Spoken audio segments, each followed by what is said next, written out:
Okay, Nicole, so you passed your driving test Yes. today. Congratulations Thank again. you.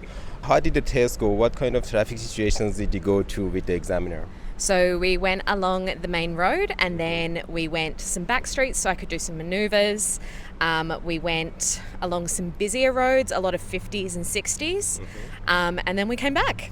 Cool. Did you go to the highway? We didn't go to the highway. All right, cool. And what questions did the examiners ask you at the beginning of the test, the car controls?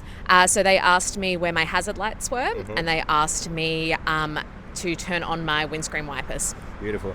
Were you nervous during the test? I was very nervous, but the examiner was really lovely and calm, and I think that having that calm presence really helped. Yeah.